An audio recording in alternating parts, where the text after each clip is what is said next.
Look at tonight's top stories. Chico Outlaws female phenom Eri Yoshida is set to take her place in the Baseball Hall of Fame. Yoshida, nicknamed the Knuckle Princess, is the first woman to pitch professionally in 2 countries. Tonight, a representative from the Hall of Fame will be on hand to accept her bat and jersey from that game. We'll have more in a live report coming up in sports. The Paradise couple accused of torturing and killing their adopted 7-year-old daughter are headed to trial in November. Kevin and Elizabeth Schatz are charged with beating their children with plastic tubing, causing a condition that led to kidney failure, according to prosecutors, as well as the death of one of the daughters. The girl's 11-year-old sister was also hospitalized with kidney damage but has since recovered. If convicted, both parents face 2 life sentences.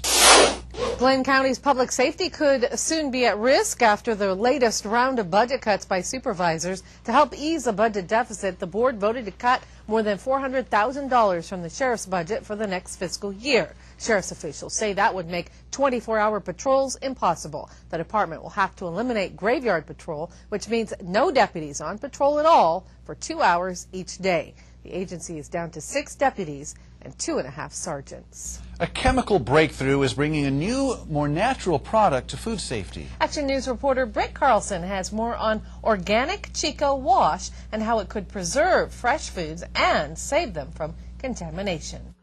A simple way to protect and preserve food started with an Orland farmer's curiosity. How could we ship raw olives to people who wanted to cure their own olives? That's the question olive farmer Merritt Erickson posed to Chico State chemistry professor Jim Postma 7 years ago.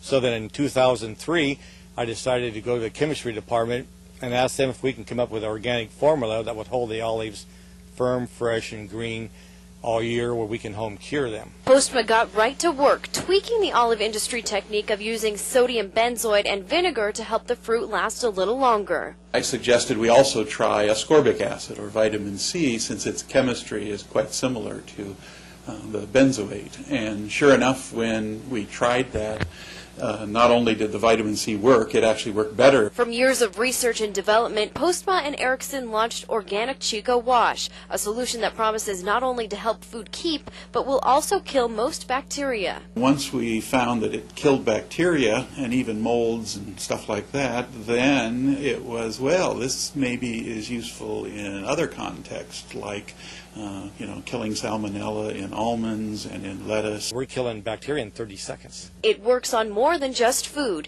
Caltrans is signed on to purchase the Chico Wash for janitorial use, since it kills bacteria naturally. Chlorine is what's used in the industry right now, and it just holds the bacteria, doesn't really kill it, we're finding out. The FDA and EPA approved the organic wash last month for use on raw nut meats and spinach. Chico Market S&S Produce has already pre-ordered the natural solution, and some North State farmers believe it could also be beneficial to the ag industry. Those kind of products to help us keep a cleaner crop may well have a strong fit in the future.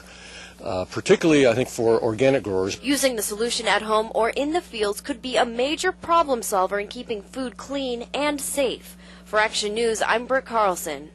Organic Chico Wash will be available at S&S Produce for purchase in Chico starting Monday. You will soon have to pay to read stories from the Chico Enterprise Record online. The paper's parent company, Media News Group, Inc., is using the paper's website to test a new paywall for some online content. Online users will reportedly be able to read 10 stories a month online before being asked to pay for more access. The test is scheduled to begin next month, and if successful, the plan could be expanded to more than 50 daily papers owned by the company. Company officials plan to let each newspaper decide what content readers have to pay for. Another North State newspaper is giving up on its print edition. The Pioneer Press published its final print edition earlier this month. The weekly paper covers issues in Fort Jones, Tule Lake, Etna, and other areas in and around Siskiyou County. The paper's publisher is instead emailing the week's stories to subscribers. In a letter to subscribers, the publisher said he decided to cancel the print edition because of high costs associated with printing and delivering the weekly paper. Get a text message and get a job. It's a new service being provided by ChicoJobs.com. SMS text notification will cost users $6.95 a month. That's in addition to the $18.99 charge for a 90-day membership. In return, you'll be the first to know as soon as a job hits the site that matches your qualifications. Company President Eric Swanson tells Action News they've seen an uptick in jobs since the year began, and they are expecting many more offers by the end of the year. For more information, you can log onto our website and click on News Links. Well, speaking of new jobs, the Willows Unified School District has picked its new superintendent. Dr. Mort Guyvet has been approved as the district's top administrator. Guyvet assumed the position today, leaving his post as principal at Willows High School. He replaces Dr. Steve Olmos, who left the position earlier this month to take an assistant superintendent position with the Butte County Office of Education. Guyvet's contract runs through 2013 school year. No replacement has been named for the Willows High School position. CAL FIRE honored dozens of North State firefighters in Reading this morning. Directors Awards were presented at City Hall, recognizing firefighters for their outstanding efforts over the past year. 4 firefighters received the Organizational Enhancement Award for making notable improvements to the work process. 13 were awarded for superior accomplishments, going above and beyond normal job requirements. State Fire Chief Del Walters was on hand to thank the recipients personally. This is my opportunity to recognize some of the standout people. We have a lot of people who are doing tremendous work every day, and I'm sure that we don't capture every one of them, in fact. The chief also presented 2 partnership awards to the Nature Conservancy and the Tehama County Resources Conservation District for their work with the department over the last year.